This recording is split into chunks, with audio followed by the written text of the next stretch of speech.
menentu dan menyenaraikan faktor perdana bagi suatu nombor bulat dan seterusnya mengungkapkan nombor tersebut dalam bentuk pemfaktoran perdana. Ini adalah standard pembelajaran kita yang baru. Sebelum ni kita belajar tentang faktor. Jadi hari ini kita nak tengok tentang faktor perdana. Apa dia faktor perdana dan juga bentuk pemfaktoran perdana. Ada dua perkara lah. Okey. Kita tengok dulu apakah dia faktor perdana. Bila dia merujuk kepada faktor perdana, sudah tentulah dia ada kaitan dengan faktor. Contoh faktor bagi 18. Kita sudah belajar pada kelas yang lepas. Okey, ini saya terus senaraikanlah. Jadi faktor bagi 18 contoh 1, 2, 3, 6, 9 dan 8. Baik, okay. Jadi kalau kamu tengok dalam senarai nombor ini ada dua nombor, iaitu nombor 2 dan 3. Ini adalah nombor perdana. Kamu sudah belajar tentang nombor perdana kan? Jadi nombor dan 3 ni adalah nombor perdana. Jadi faktor perdana ialah faktor perdana bagi 18 ialah 2 dan 3. Itu saja. Tapi dalam kes ini, faktor perdana ini paling penting adalah kamu kena tahu nombor perdana.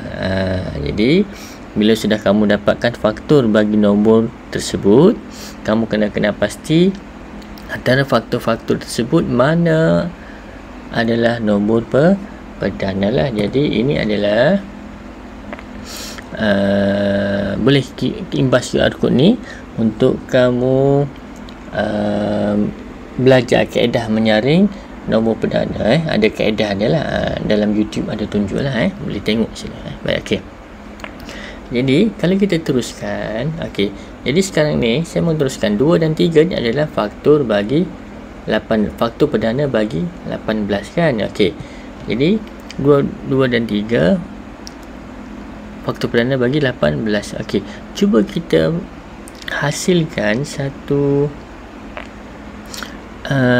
hasil darab. Maksudnya 2 dan 3 ni kita cuba gabungkan, buat satu hasil darab supaya dapat jadi 18. Macam ni. Cuba kamu darabkan 2. Baik, sekarang ni 2 dan 3 ni adalah faktor perdana bagi 18. Okey, kalau kita gabungkan dia, kita ambil 2 darab 3 darab 3. Maksudnya daripada faktor perdana dari 2 dan 3 kita gabungkan 2 darab 3 darab 3, dia akan jadi jumlahnya akan jadi 18 kan. Ini dia dikenali sebagai pemfaktoran perdana. Maksudnya faktor perdana tadi, kamu ambil nombor faktor perdana tadi, kamu darab, kamu buatlah kaedah cuba jaya macam mana sekalipun, yang penting hasilnya dapat 18. Jadi kombinasi itu dikenali sebagai pemfaktoran perdana. Saya ambil contoh kan. Okey, contoh kita mau ambil, okey, kalau kamu mau ambil 2, nombor perdana kan, darab 2 darab 2 darab 2 darab 2 darab 3. Dapatkah?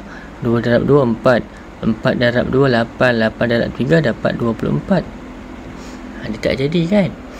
Jadi maksudnya kalau kita tengok kombinasi nombor-nombor ni, dia masih lagi faktor perdana bagi 18. Tapi bila kita buat hasil darab ni, dia tak dapat 18, dia dapat 24. Maksudnya ini bukan pemfaktoran perdana bagi 18 lah. Jadi pemfaktoran perdana bagi 18 adalah 2 darab 3 darab 3. Nanti kita akan tengok cara bagaimana kita nak dapatkan pemfaktoran perdana. Baik, okey. Kita teruskan dulu dengan contoh.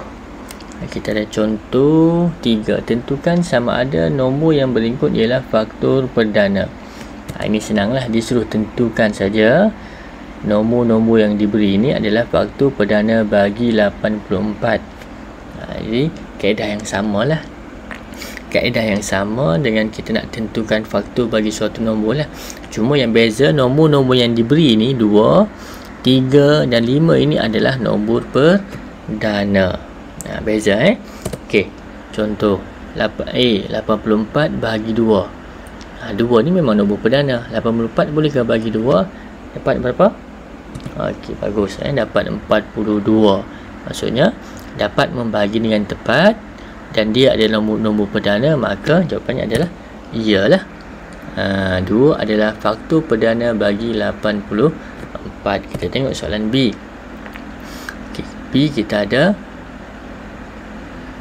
3. Adakah dia faktor perdana bagi 84? 3 nombor perdana. 84 bahagi 3 dapat 28. Nampak dapat dibagi dengan tepat, maka 3 adalah faktor perdana bagi 84. Iyalah. Okey, tengok soalan C. Okey, 5. Adakah 5 nombor perdana? Ya. Okey, adakah 5 boleh membahagi 84 dengan tepat? Dapat 16 bagi 4. Maksudnya ada baki kan? Ada baki. Jadi 84 bagi 5 ada baki, maka dia bukan faktor perdana bagi 84 walaupun 5 ini nombor perdana. Okey, nampak jelas beza faktor dengan faktor perdana. Faktor dengan faktor perdana. Faktor perdana ni dia mesti nombor itu adalah nombor perdana. Baik, kita tengok contoh yang keempat. Okey, senaraikan. Ini dia suruh senaraikan ni. Beza, ingat senaraikan semua faktor perdana bagi 72. Jadi kita guna kaedah, bila nak senaraikan ni guna kaedah yang bahagi tu.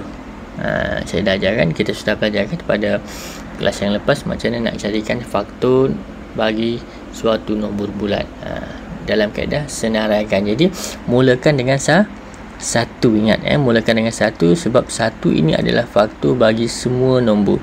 Baik, sekarang ini kita nak cari faktor terlebih dahulu, belum lagi faktor perdana. Okey, lepas tu mulakan dengan mulakan dengan 2. Bolehkah 72 bagi 2? Cuba. Dapat 36.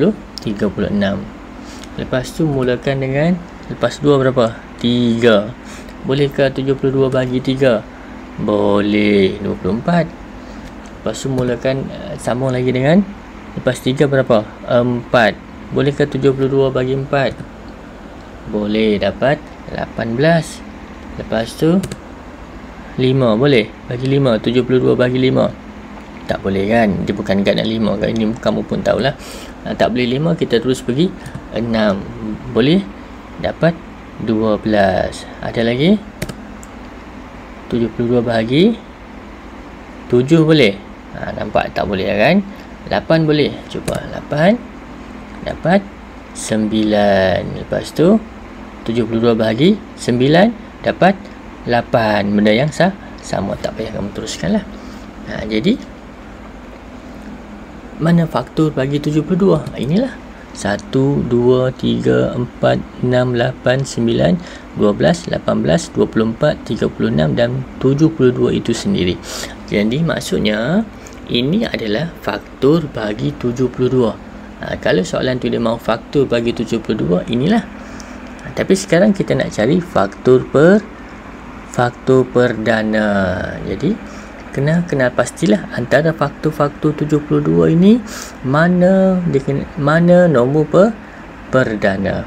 Jadi kena tahu nombor perdana lah. Baik. Nombor perdana ni adalah dia mula dengan 2, 3, 5, 7, 11, 13, 17, 19. Sekarang sambung sendirilah. Jadi kena ingat paling-paling bawah pada 50 tu kena pastilah nombor perdana. Baik, okey. Jadi cuba kita bandingkan mana faktor-faktor 72 ni adalah nombor perdana. Kita ada 2 dan 3. Ada lagi nombor lain? 9 bukan nombor perdana. Jadi ada 2. Jadi faktor perdana bagi 72 adalah 2 dan 3. Senang kan? Baik, okay. Jelas Baik, sekarang ni contoh yang kelima, ungkapkan 60 dalam bentuk pemfaktoran perdana. Maksudnya yang tadi yang faktor tadi yang kita darab tadi Jadi ada dua kaedah. Lah. Kaedah yang pertama adalah kita panggil sebagai pembahagian berulang. Pembahagian berulang.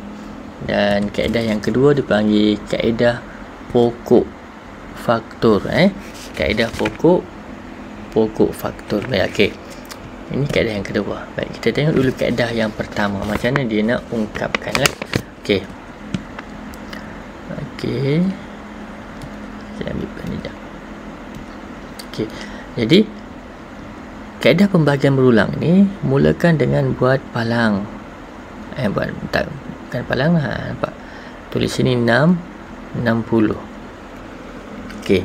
60 ni inilah. Sekarang kita nak cari faktor perdana bagi 60. Okey, baik. Okey.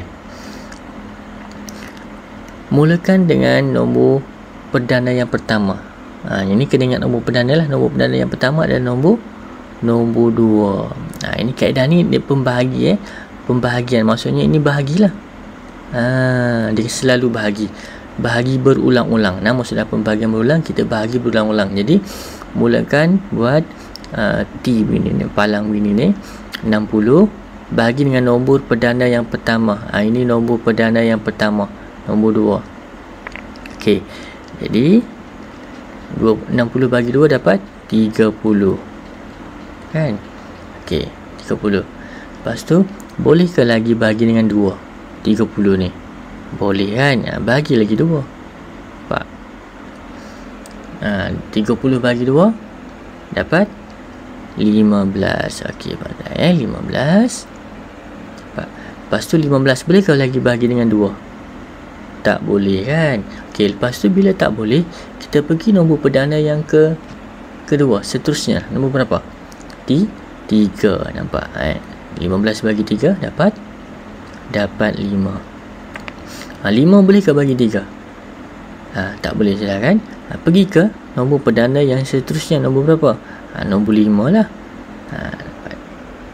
Jadi 5 bagi 5 dapat 1. Bila dapat 1, stop lah. Ingat 1 ni penamat lah, habislah. Jadi maka kita boleh simpulkan pemfaktoran perdana bagi 60 adalah 60 sama dengan, kamu ambil yang ni, 2 tulis balik, darab dengan 2 darab dengan 3 darab dengan 5. Inilah pemfaktoran perdana bagi 60. Nampak? Dalam kaedah pembahagian berulang. Pembahagian berulang. Baik, okey. Kita pergi kaedah pokok faktor ni. Kaedah pokok faktor ni dia ada banyak lah. Bukan ada banyak, ada banyak kombinasi nombor bergantung kepada kemahiran kamu lah dalam ingat sifir. Contoh, saya ambil contoh, saya buat dulu 60. Contoh 60 pokok. Jadi kita pecah dia pada 2. Contohnya, berapa darab berapa dapat 60. Saya ambil yang senang lah. Saya ambil yang senang, kita boleh ambil 6 darab 10. Betul? 6 darab 10 60. Okey, kemudian kita pergi pula 6. Tadi yang 60 kan, 6 darab 60, kita paling senang kita ambil 6 darab 10. Okey, sekarang 6 kita pecah 2, berapa darab berapa dapat 6. Jadi kita boleh ambil 2 darab dengan 3 dapat 6. 10 2 darab dengan 5. Yang ni boleh lagi, berapa dapat 2 darab 1. Kalau darab 1 tu kita tak perlu tulis lah kan, 3 darab 1, 2 darab 1, 5 darab 1 tak perlu. Jadi pemfaktoran perdana bagi 60 dalam kaedah pokok faktor ni adalah 60 sama dengan 2 darab dengan 3 darab dengan 2 darab dengan 5. Sama juga. Nampak? Jelas jelas. Ini kaedah pokok faktor. Ini kaedah pembahagian berulang. Ini pembahagian berulang. Ini kaedah pokok faktor. Bergantung kepada pokok faktor ni kemahiran sifir kamu lah. Baik, okey. Katakan nak pakai nombor yang lain, contoh tak mau. Ni kamu boleh ambil nombor berapa yang kamu mau? 4 dengan 15. Ni pecah dapat 2 darab dengan 2. Ini 3 darab dengan 5. Sama juga. 60 sama dengan 2 darab 2 darab 3 darab 5. Jadi kemahiran ini kamu kena kuasai lah. Kamu kena kuasai untuk nak dapatkan bentuk pemfaktoran perdana. Baik, okey. Jelas ini latihan ni buat dalam buku tulis masing-masing. Nanti hantar, cikgu akan semak lah. Okey, yang kedua ni, senaraikan semua faktor perdana bagi setiap nombor yang berikut. Ini kaedah senaraikan. Maksudnya, pertama sekali senaraikan dulu faktor bagi 36. Kemudian faktor bagi 36 itu kamu kenal pasti mana adalah nombor perdana. Jadi itu adalah faktor perdana bagi 36. Kemudian yang ketiga ini adalah ungkapkan setiap nombor yang berikut dalam bentuk pemfaktoran perdana. Macam tadi ada dua kaedah tadi, iaitu pembahagian berulang atau pokok faktor. Mana-mana yang kamu selesa lah. Baik, okey.